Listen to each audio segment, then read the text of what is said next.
Obviously it's pretty easy to sit back, from our seats and try to figure out what's going wrong, as a Mm. lot of us amateurs.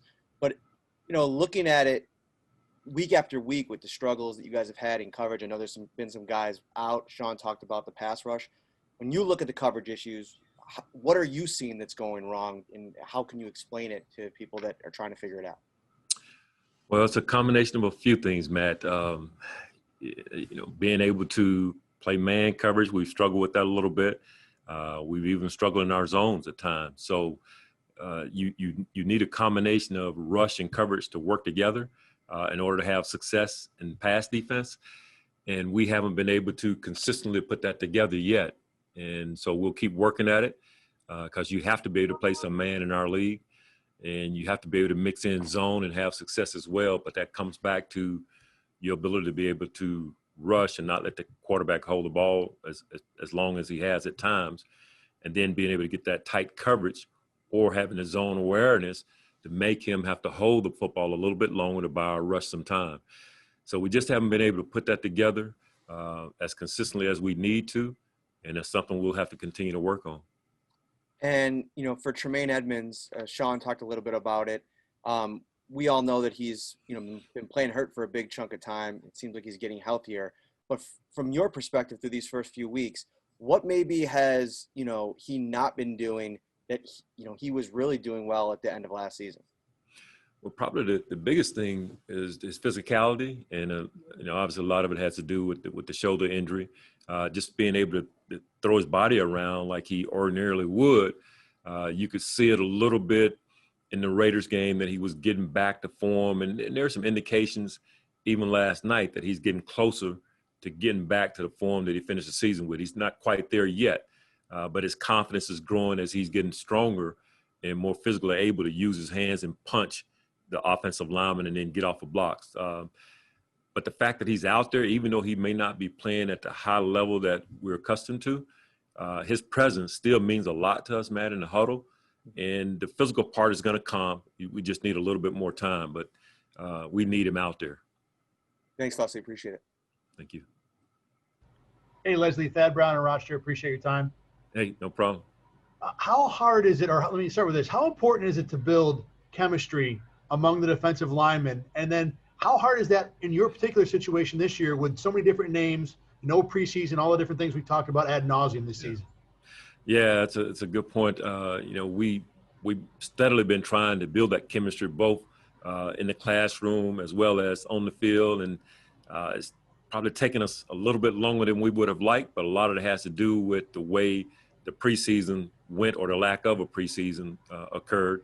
And so we're trying to build that chemistry because that's a big part of the success of a unit where they kind of feed off of each other and they have a presence about one another where they know, you kind of know what this guy's going to do even before he does it. And we just haven't found that symmetry yet amongst our D-line. And hopefully this will be the week because we're going to need it for sure. What part is more important? You talk about feeding off each other energy-wise. That seems to me something you could build pretty easily. But then knowing what the guy next to you is going to do, that seems like something that takes years to build, not weeks. Is there one that's more important, more helpful than the other? I think you need a little bit of both. You need that energy amongst the group. That's an important part of their success because of the way they have to play up front.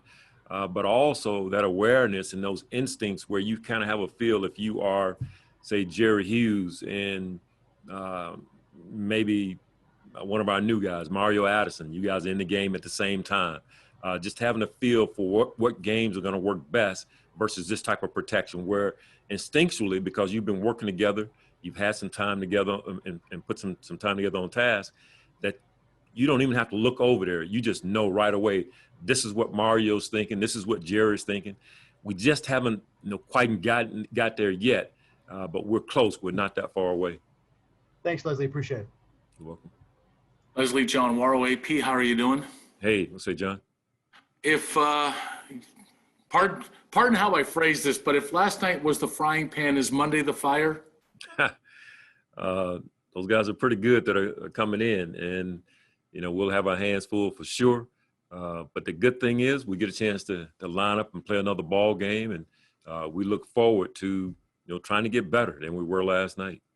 How do you approach stopping or containing an Andy Reid offense, such as this one with a guy like Patrick Mahomes? Well, I don't know if anybody's truly stopped him. You try to slow him down, and as you mentioned, maybe contain him. So that'll be our goal, to limit the explosive plays, whether it's throwing over the top of your defense or an explosive run. But that's the goal, to try to limit the explosives and find ways to take the football away. I mean, that has to be at the forefront of your mind when you play an Andy Reid coached offense, and one that is prolific as their offense is. Can you not give up the explosives over the top of your defense and find ways to limit their amount of time on the field? And just the last thing, it's about Andy. And when you've worked for him, and Sean calls, notes how much of a mentor Andy has been to him. How much of Andy do you see in Sean in some ways, even though one's an offensive coach and one comes from a defensive side? Yeah, I do see some similarities. We all tried to pick up some things from Andy during our time there, and you can see some of that in Sean and how he deals with adversity, as well as the highs and lows of the game. And Andy was so good at handling situations and presenting those situations to the players in a way where they really understood with great clarity the direction that we wanted to go as a team. And Sean does a great job of painting that picture, much like Andy did, what we're trying to get accomplished and how we're going to get it accomplished. And that has a lot to do with bringing a team together and keeping a team together. And Andy did a great job of that, and Sean is doing the same. Just no Hawaiian shirts for Sean yet. Yeah, no Hawaiian shirts yet. No. Thanks, Leslie. You're welcome.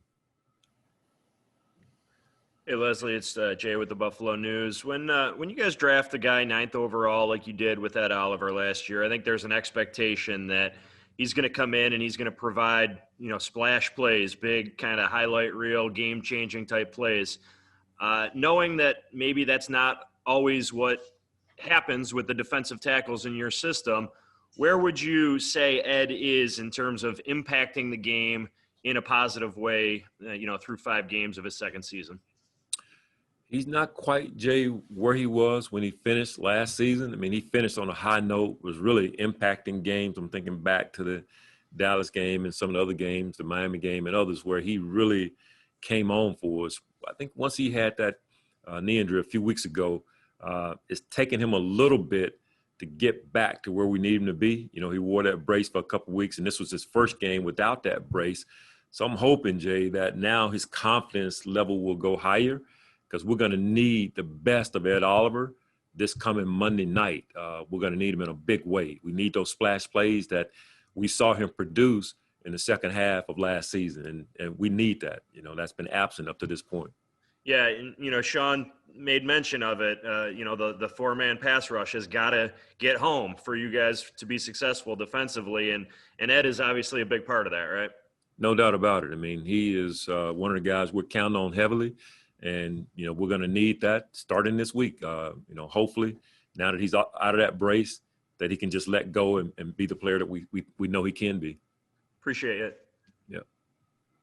Hey, Leslie, John Scott. I know you guys heavily rotate up front on the defensive line, but is there any thought to maybe tightening up the rotation a bit to try to speed up that continuity and chemistry building?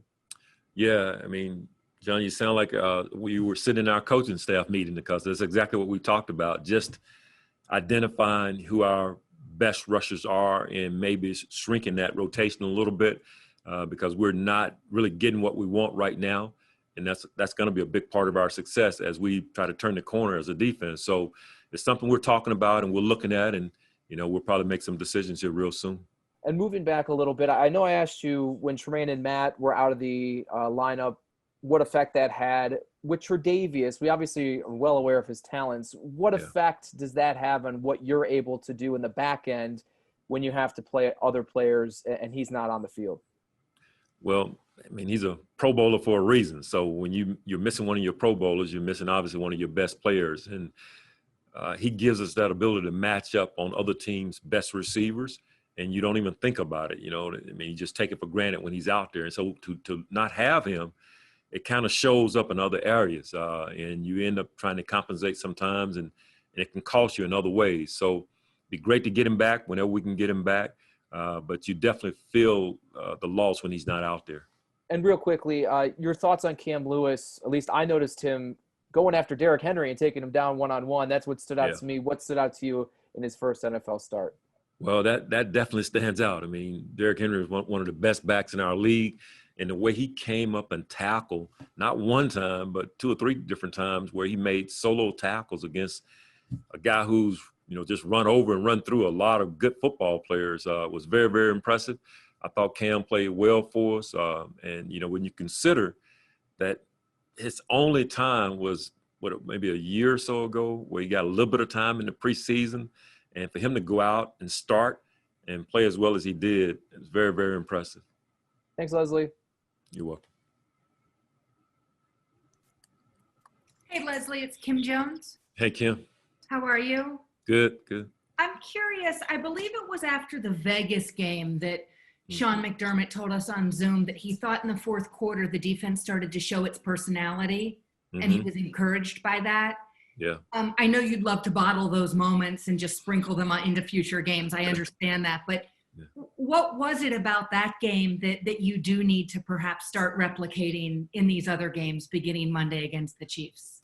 Well, it starts for us with being able to defend the running game, and we did a good job of that in the Raiders game. And I thought for the most part, we did well in that area yesterday, or at least last night. The quarterback got out, and that skews statistics a little bit. But that's where it starts with us, and then being able to take the ball away, which we did in the Raiders game. We didn't get done last night, and that hurts us as a defense when we're not able to take the ball away and set our offense up on a short field. So if we're not doing those things, or one of those two, then we're not as good as we need to be on defense. So that's part of our personality. That's what we want our personality to be.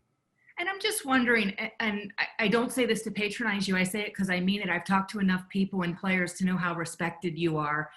Do you pull a Josh Norman, even though he's a veteran, aside after last night and just have a moment with him perhaps? It's funny you say that, Kim, because I did. We talked last night after the game. I wanted to encourage him because we're going to need Josh, and this is one game of 16. And, he's been in this league long enough, but I don't take for granted that he's going to handle that situation the way I think he should. So I wanted to be able to have a conversation with him. And, at playing that position, there are going to be some tough moments at times, and you have to be able to rebound, learn from it, and move on. Because otherwise, people are going to keep coming at you, and pretty soon, you're sitting over there with the coaches if you don't handle it right. So we have confidence in Josh, and we're going to need him in a big way this coming weekend. If I could just slip in, how did he receive those comments from you, please? He was good. It was good give and take, good conversation, and he was good. Thank you, Leslie. You're welcome. Coach Frazier, good afternoon. Mookie Hawkins, Waffle Sports 1080. How you doing, sir? Hey, Mookie, doing good. Okay. Last year you guys was ranked second in scoring in our defense. Yeah. Now you're 22. I know, that got to be, not well on your behalf. It's uncharacteristic of your type of defense. And last night, Ryan Tannehill was the first mobile quarterback you went up against. You got Patrick Mahomes coming up, Cam Newton, and a few other mobile quarterbacks as well. How much did that alert your antennas on, the way, especially the way that your defensive front is, going up against those guys with mobility? Well, the fact that we didn't do a good job of keeping the quarterback contained, that really obviously affected us. That scramble for a touchdown early on third down, man, that was you hate to see that. You're gonna force him to kick a field goal. We got great coverage, and then he gets out, and so very frustrating that way. But it's something, Mookie, we got to learn from. As you mentioned, we're going to have some other mobile quarterbacks to face down the road. So we got to learn from last night and be better going forward, because we have some good quarterbacks coming up starting this Monday night. This guy's extremely mobile and very good on the run as well. So something we got to show up for sure. Absolutely. And I know how it could be sometimes when you got new guys on the defensive front. I mean, your defensive ends are going inside and they under, and, you know, they're expecting somebody to come over to, you know, to seal on that edge. And that doesn't happen. And it makes that defensive end looks bad. You know, I mean, it just doesn't look good out there. So missed assignments, we can consider that to be blown coverage. If, you know, if you was a defensive back, that would be the case. But flat out, coach, you know, Bills, we know they are the state of the art right now. Do you believe that you have the personnel on this defense right now, and, you know, in reference to that combination of pressure and coverage? Yeah, we have the right people out there. I mean, the guys that we have, they're more than capable of getting the job done. The one thing you don't want to do this time of the year is to, you know, overreact. You know, you want to take a real good look at what you're doing and how you're doing it. And there's a lot of football to be played, Mookie, and we've got the right guys. We just got to keep putting them in situations, and eventually they're going to make those plays.